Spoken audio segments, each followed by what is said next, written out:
future? Do you think that data and business intelligence, machine learning or whatever it might be, do you see that as almost a big part of your future, or do you see it, do you think there are other aspects which will be more important? I mean, it's always on our radar when we're making decisions around, is this a good use of data? Is this going to produce usable data? We've got so many ideas of how we think machine learning could be potentially useful in setting a budget. So it's on. I wouldn't say that we're active. I wouldn't say that we've got some nailed on use cases for, yes, it's going to be absolutely fantastic here. We can tell people what their budget should be next year, or we can tell people when they're going to come in with an overspend or not. I don't think we've really got the volume of data for some of those things, but we're getting more and more data all the time. We are standardizing the formats of the data, so there's a program ongoing at the moment which is called the DFE Chart of Accounts. So there is a sector-led initiative to get a set of analysis codes within all finance data sets within trust, and we're well ahead of the curve on that. So we've got well over 90% of customers on there. That gives us a really good ability to do more cross-customer analysis, because we finally got some standardization of fields, whereas before, depending on the finance system they use, depending on the mindset of their CFO, they'd have their own little tools, and we couldn't to an extent tell what a teacher was or what a support staff was, because there were so many variations of what that could look like. But it's been really game changing for us over the last 12 months. We can do some really nice analysis straight out of the box because of that standardized element of the DFE chart of accounts. So that's a really good foundational piece for us to explore that probably a bit more. But I don't think we're 6 months away from having an AI driven budgeting model just yet. Well, and actually that's quite nice. So you basically, you look at the sort of insights or analytics, whatever you want to call it, alongside the sort of functional areas that you're creating at the time to sort of, again, improve experience, but also I suppose what it does do, it doesn't, because I think sometimes there are businesses that just all go, right, we're just going to focus on this AI piece. And then then they maybe lose a little bit of focus on the functional, the delivering of the day-to-day processes, business processes, which schools or MATs need.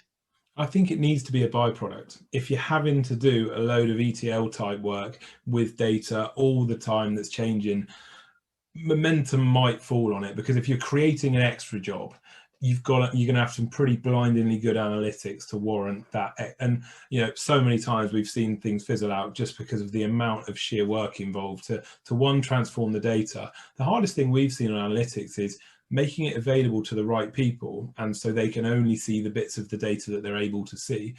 That is really challenging. And also trustees that just want it printed. So you've got all these Power BI dashboards, beautiful Power BI, drillable trends, and you get, can you print it? Well, you can't actually. It doesn't work very well as a printed form, and that's probably changed actually over the last 12 months. But there are a number of challenges we see with analytics as a principle. So, do you think IMP? Are you going to diversify at all? Because obviously budgeting is niche, and you've obviously got your own sort of element of differentiation when it comes to budgeting, working directly with MATs, having a solution that works for MATs specifically. So, do you think you'll diversify away from that? Do you think you'll get to the point where you go, well, we've done everything we can do with budgeting, the next step is? Yeah, I think, there's kind of two ways. You can either go with different offerings or different verticals or different kind of segments. We're really happy with the MAT segment. It's a space that a lot of the team have been in for some time. We've got a really strong network. We really like what it's about. We really like seeing what well-run MATs can achieve, and therefore pretty set, that is the vertical that we've picked, and we're not really going to be wandering, despite getting requests from international school groups or universities and things like that. It's just not worth taking the attention away from, we haven't finished yet. We've had a good couple of years, but we're not really anywhere on that MAT curve where we want to be. But yeah, I think complementary offerings that are really, really complementary to what people are already doing. So it's that stuff that is either really kind of firmly tied into what they're doing, so they're literally having to do things twice because it's not available in the budget part, or it's something that can be done probably more robustly by being driven by a strategic plan. And I know that's really woolly, and I'm not giving you any details on what that might look like, But we're not going to be doing big ticket items that don't complement. So we're not going to be probably doing an HR payroll system. We're not going to be doing a finance system. There's loads of those out there, and they're doing okay jobs. There's lots of different pros and cons with all of them. But I think there's loads of other pain points within finance teams that people are really, really struggling with. I think we could do a really good solution around that could really help improve things and just make it more robust and being driven from one place, which is, IMP is the integrated map platform. For us, that strategic planning tool could be driving a number of other areas of the business. Wow. And I know this is going to sound like it's really, because obviously you like say the business has been around for about 22 odd months or so, and this might be a bit sort of too early to ask, but so what's the next big thing for Will and for IMP? You thinking about, oh, when's the exit strategy? All these education businesses being bought. You've got Aris trying to take as much and consolidate. You've got Horizon or Juniper, as it were. You have obviously people now who own Sims, and you've got the people. I'm trying to think of everybody else now. You've got the Key and that sort of group of solutions. So where do you see, and some of them will be looking for financial products? Yeah, I mean, there's lots of activity going on, and we're starting to get noticed. We've had a strong couple of years, but for us, we've not even scratched the surface on what we're looking to do. We wanted to build the integrated map platform, and so far we've built a budgeting tool. And it's not quite as stark as that, but from what we set out to do, there's a long way to go. And we've had a really great start. I couldn't be happier with the progress that we've made in 2 years.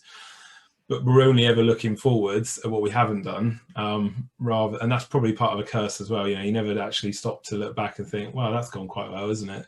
You're just looking at what you haven't done. So, I mean, never say never, but we're just getting started, and we're really excited about what we can do over the next 3, 5, 7, 10 years. I'm not ready to retire just yet, and also, we're really excited by the product, and actually that is really exciting. Building a product and getting really great feedback from customers, we get Trustpilot reviews that are unbelievable. That just keeps us going, because for us, we're building a really cool tool or really cool set of tools, and other people like it and want to pay for it. I mean, you can't be in a better job.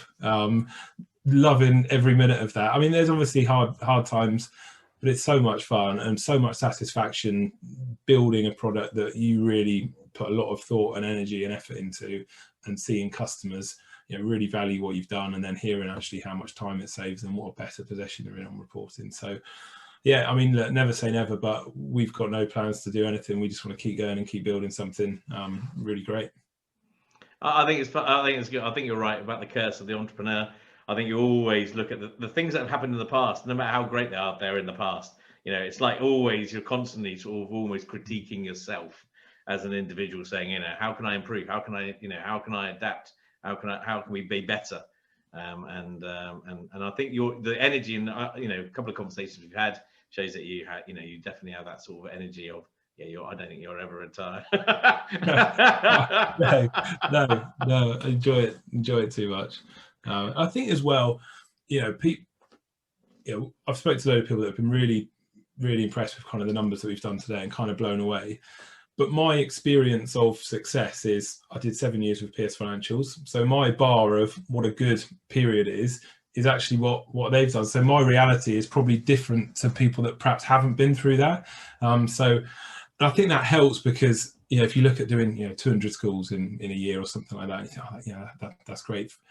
Having a different bar based on what you've done over previous years, I think just helps set possibly unreasonable expectations, but expectations nonetheless, that we want to achieve X. If for us to feel like we've delivered what we think we can when we've solving a problem in such a strong way where we think we have. Well, what they say, if you reach for the stars and you get to the clouds, and that's great. If you reach for the clouds, then the only way to do it, then you ultimately you achieve lower. So you're better off reaching for the stars and focus on that rather than focus on something smaller. And it's difficult. It's because we're obviously always setting targets in terms of customer numbers or sales targets or any of those things. And it's really difficult to get those right when we haven't got a clue really. And this year we increased that 3 times, and each time we increased it once, thinking, well, we're never going to get there. And so we're going into the next year. Our year ends April. We're going into the next year thinking, right, how do we not do that? How do we set a target that is challenging?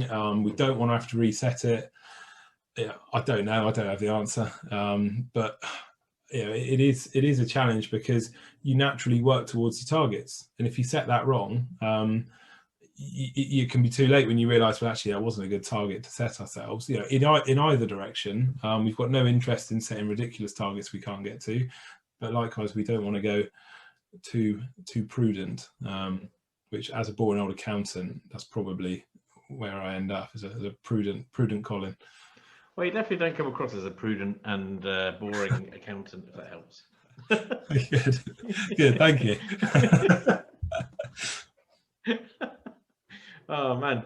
The other thing I think is quite important, I think, regarding your company, is probably the culture. You have a strong belief in having the right culture within your business, and that's been quite. It sounds quite almost more important than everything else that happens.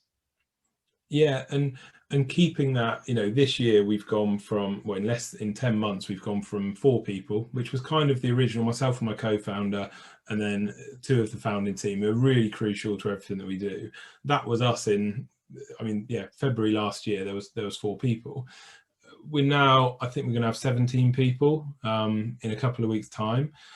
And it's really difficult to keep the culture as it was, because when there's 4 of you, you all know everybody and you know exactly what to do. But when you kind of diluted that 4 times with now 17 people, it's a constant challenge.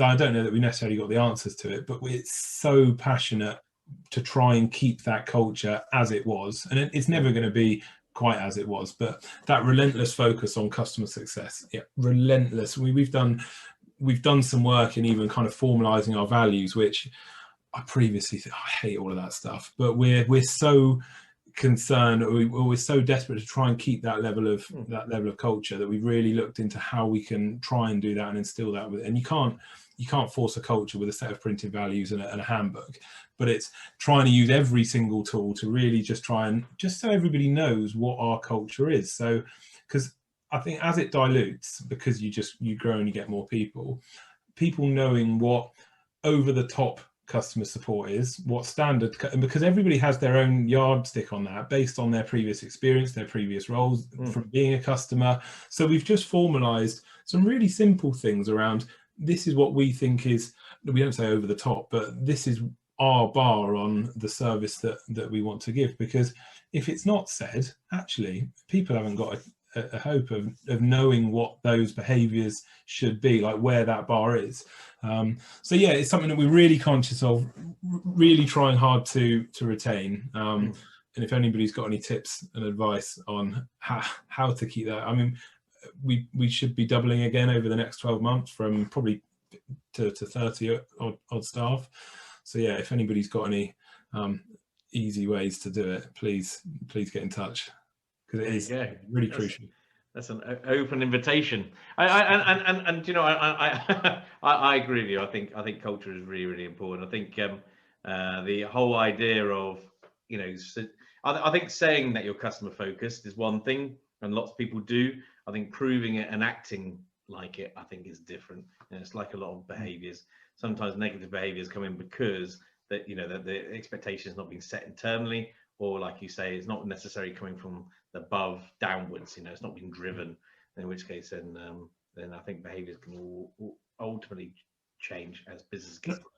Yeah, and it can really change well, because obviously, things are quite busy. There's a lot going on. There's lots of customer interactions, and customers have also got their own priorities. So we have lots of interaction with customers through project work and implementations. And it's really crucial to just, if we get a stuffy email or we get some data that's not very good, or it's not because the customer, they've got their own pressures, they've got all of this stuff going on, and it's just helping people understand that. And, the customer is always right, to a degree. But that, we're really I think it's harder when it gets busy and everybody's flat out and we're growing. It's easy for that culture to just shift to trying to protect workloads, trying to protect, just kind of stress levels and anxiety, because there is so much going on. We're really, really hot on just trying to keep a finger on what's going on and just trying to help everybody get through and keep that service up, because it is our responsibility ultimately as management. And it's not, if they're flat out and they've got too much work to do, then it's on our shoulders to actually protect and offer support and build the team and give them the confidence. And that's not about pats on the back and pizza vouchers. That's about genuinely understanding and try and make their work lives easier. Wow, pizza! If there's no pizza vouchers, I'm not applying. they have their place, to be fair. Yeah. I should probably say gym vouchers. There we go. Yeah. Okay. Yeah. Yeah, do so. Yeah, you're right. It should be. Excellent. Well, again, a big thank you for your time. I appreciate it. It's really busy at the moment for you guys. And I think, to sort of summarize, I think the culture that you have actually got, which we obviously finished on, the idea that you constantly are focused on your customer base and constantly focused on the experience they have, I think is a really strong message to get out there to everybody, really.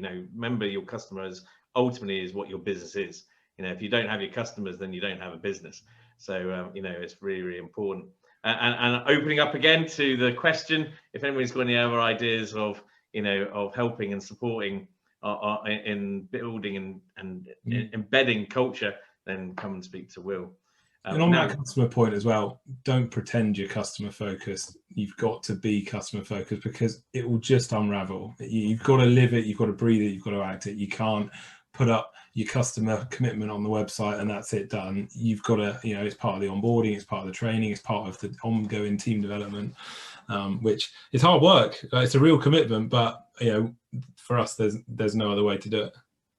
No, brilliant, absolutely brilliant. I'm fully in. Love it. So again, a big thank you, Will. I appreciate getting your time. It's been fun, as it always is, talking to you. So and have a really good day. And again, a big thanks. Brilliant. Thanks, Nick.